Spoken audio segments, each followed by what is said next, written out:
Hello, everyone. My name is Phiri. I am a youth with a physical disability called fibrous dysplasia. It's a disability which affects part of my skeletal structure. So the affected parts don't grow big, they don't grow strong and healthy like the other parts of the skeletal structure. And I am representing my organization here called Zambia Association for Parents for Children with Disabilities. And I am honored to be part of the survey and part of the panelists that will be presenting the challenges that we as I and we as youths with disabilities are facing. First of all, I'd like to say this the survey is relevant to conduct research on climate change and for resilience because it's now helping identifying the key factors on how not just I, but how most young people with disabilities and children are handling it. Because most factors are internal and external factors. When I talk about internal factors, it could be the response or the emotional state of a child or a youth with a disability and the effects on what they're going through when climate change hits. And external factors could be that our peer support system, do we have good people surrounding us, helping us to get through these difficult times? It could be our parents, our teachers, our brothers, our sisters, and maybe just our friends or the community at large. How are they helping you cope with the issue you're facing for climate change? As even though it's affecting everyone, but when it starts with a child, a person with a disability, the effects are usually doubled or quadrupled because even the normal challenges that everyone else is facing during, for example, floods, wind, drought, or when it comes to a child with a disability, it is very difficult because imagine for those school-going pupils who use wheelchairs during flooding systems, you may find that there there is no really accessible way of accessing it really, and you may find that it's really affecting the child not just on a personal level, but even their education in this instance it is touched. So they may face some psychological or emotional trauma and trouble. So having a good support peer system is really important, and a survey helps to bring out those issues to see where there is needed help and how we can make sure that the children are coping well with what's going on. So climate change specifically when it comes to droughts and floods has affected me and my daily life specifically because in an area where I live, when it rains, uh, the road systems become damaged, become really bad. And I having a physical disability, accessing uh, basic needs, maybe for example, could be going at a local tuck shop to buy certain things. I find it really difficult because now I'm not just prone to slipping and falling. In my condition, with my physical disability, I may fall and maybe break a bone or two, and the recovery time is really long. So it has affected me in that aspect and also in the aspect of me accessing education.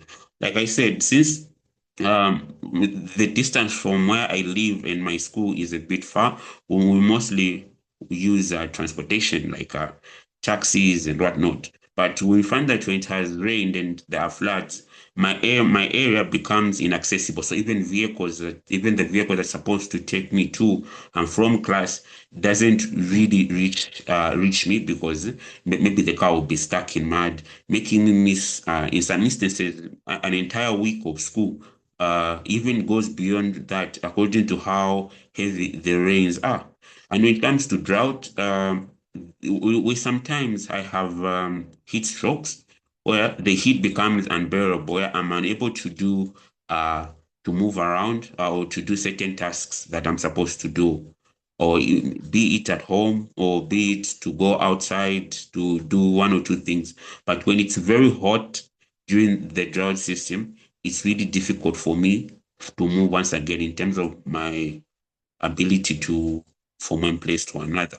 And not just that, we also reach on the health aspect for the nutritional aspect where you may find that due to to the drought, our staple food, which is maize, you may find that in most areas where they usually farm maize, they were hit by the drought. So the crops really didn't grow at damage, doubling the prices of if it's meal, fuel costing, all that. So even health-wise, you may find you're in that because you're not able to afford the nutrients that you may need or that you need to make sure that you grow big and healthy, because due to the drought and the impact, there is really poor accessibility of nutritional products, e.g., like maize.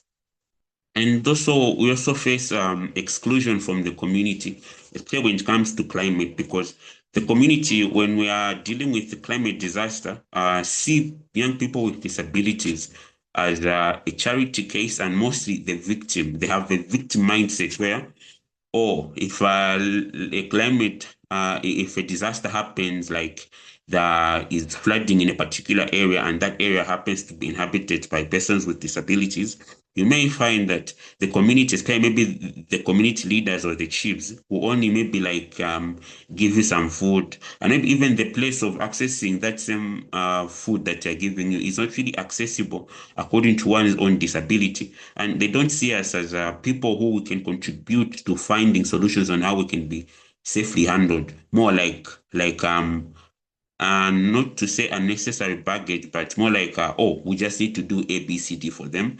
Uh, we can't really help in farming solutions and also in to see how we can be handled if a disaster happens, because as climate changes, it's very unpredictable, because now the changes in the weather patterns really are dictating how a specific place at a time will be hit, because you may find that during the times of when it's supposed to be raining, it's not, it's dry. When it's supposed to be dry, it's now raining. And when most instances happen, which is commonly in my country, we have flash floods. You may find that there is really no proper systems there to help us really manage and pull ourselves together and try to evacuate safely from the disaster or the place where the disaster has taken place. So that I have noticed, and it's not just happening in my community, but it's a problem where it's really happening a lot, considering our physicality mostly. People with disabilities, the most common disability that there is physical. So that is also a barrier. And we also have information barrier, because in most cases, information doesn't really reach the people with disabilities on time.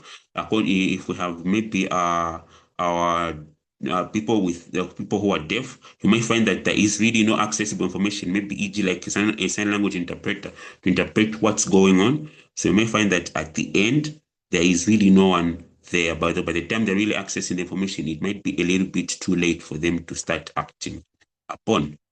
And the culture, in general, just the way culture sees people with disabilities, it's really not a pleasant thing, because in many cultures, having a disability is seen as a burden or as something, as an anomaly, that's something that shouldn't happen. So this one has also really affected on how we respond to climate and climate disasters. And finally, I think maybe with international aid or support, we could be launching maybe a small grassroots projects whereby it's just spreading information amongst ourselves with persons with disabilities, doing outreaches out there in the community.